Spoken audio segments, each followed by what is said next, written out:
video is all about food. What food do you want to feed your dog? You may be getting a dog in a few weeks' time and you're sort of thinking about food. Or you may be having problems with your dog's food or your dog's behaviour or your dog's health, and you think you might be able to address it by changing the food or by mixing the food up.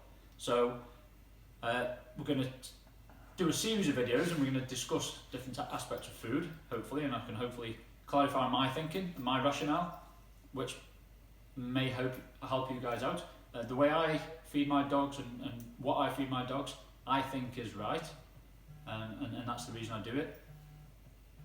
So hopefully it'll help you out. So a lot of questions come to me off people in the street, off friends and family, pretty much off everybody that sees these dogs. Wow, what do you feed them? Because the coats, I don't know if you can tell on the camera, but the coats are so glossy and shiny. The teeth are bright white. They're in good health, and people ask sort of how do you get it like that? I know they're only young and you shouldn't really expect any decay on teeth or plaque, but these dogs they'll die with white teeth, whatever age that may be, and that's because of the food that I give them.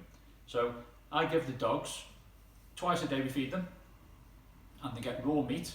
Now the raw meat comes from my butcher, and in that meat he uses beef, so it's beef heart, it's beef lung, I think there's pancreas in there, and possibly other offcuts, I'm not sure.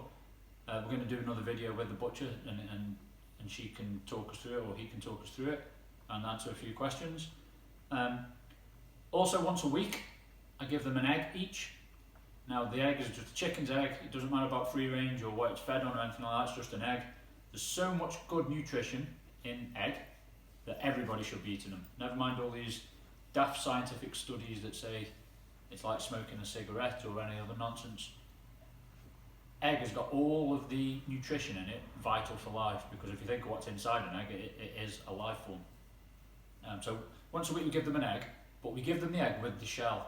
So I mix it up and I smash it up and I crunch the egg into the shell into little pieces, and the dogs will lick that up, because the shell's got quite a few like really healthy minerals that dogs might need.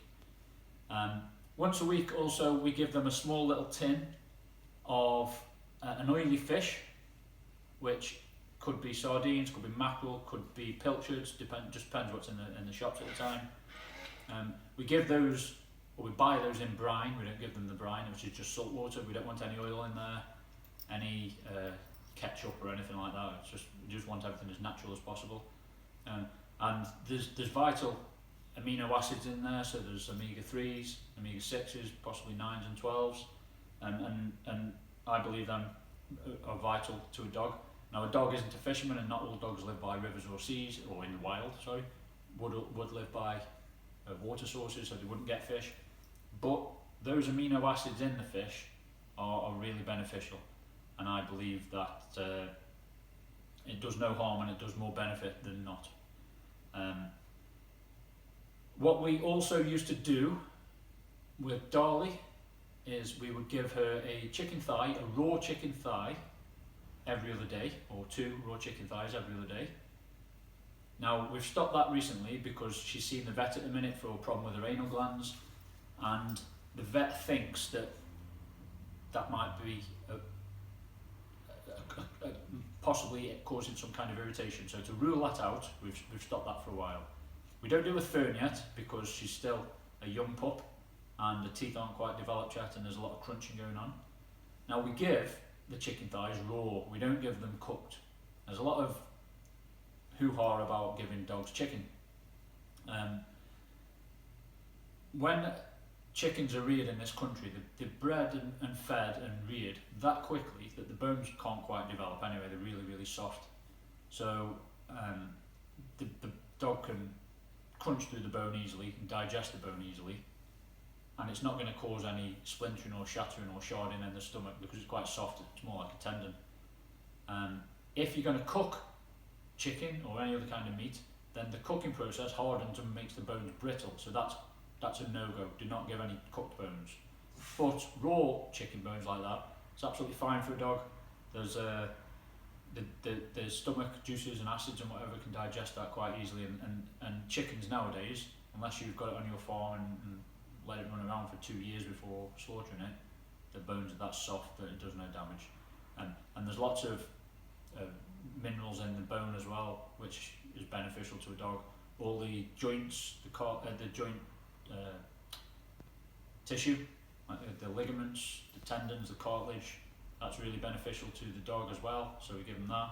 And then the chicken meat is just a little bit of extra bonus. Well, there's probably not much nutrition in that anyway, it's all oomph. So that's what we give them. Twice a day, we give them the beef, the pet mince from the butchers. Once a week we give them an egg each with the shell. Once a week we give them an oily fish, and then every other day I used to give Darley, but we're not at the minute, 1 or 2 chicken thighs. We chuck them in raw and whole, and she'd literally just crunch them and then swallow them whole. Now if you did do that yourself and you saw your dog swallowing a chicken thigh, you might start panicking and worrying. But dogs by nature do tear chunks off meat and swallow big chunks. So there's nothing to worry about there. They're not going to choke, they're not humans. They're designed to do that kind of thing. They're designed to swallow big chunks down before their pack and litter mates get it off them. Now in the wild, a dog would be a scavenger as well as a predator, so anything that a dog would find, it would eat. So sometimes if my missus has like a Sunday dinner with a bit of potato and vegetables on there, then she would once in a while just chuck it in the bowl for the dog, because that would sort of replicate the scavenging behaviour which nature would present. So that's what we feed them. So far we've seen no ill health, apart from possibly that chicken which we've ruled out, and we know it isn't the chicken because the problem's still there 4 or 5 months down the line, but we've eliminated that for now. So that's what we feed her, or them, and some of my reasons why. I'm a big believer in a species specific diet. So a dog eats meat. If you had a pet wolf, you'd feed it meat, and that's what these guys are really, the pet wolves. Now there is an argument that, well, the domesticated wolves, they've been bred over 10,000 years to be domesticated, and as such they should be eating kibble out of a bag. Well, just backtrack a little bit. They might have been domesticated, but they would have been eating scraps for probably 9,500 out of those 10,000 years. They definitely wouldn't have been eating kibble until possibly the last 40, maybe 50 years, because that wasn't around. So there's no argument there for that being a species specific diet. The scavengers, so they would have got their hands on whatever they could have done, but they wouldn't have had anything manufactured or processed or anything like that until very, very recently on the evolutionary scale. And it's said to take at least 10,000 years for very slight genetic changes to take place.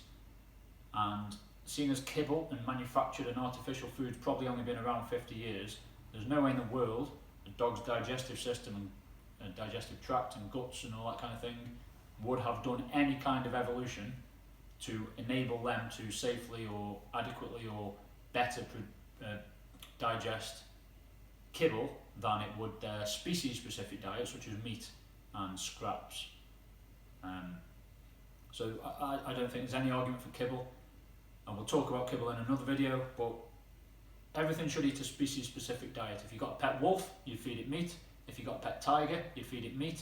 But guess what? Your pet dog is a pet wolf, and your pet cat is a pet tiger.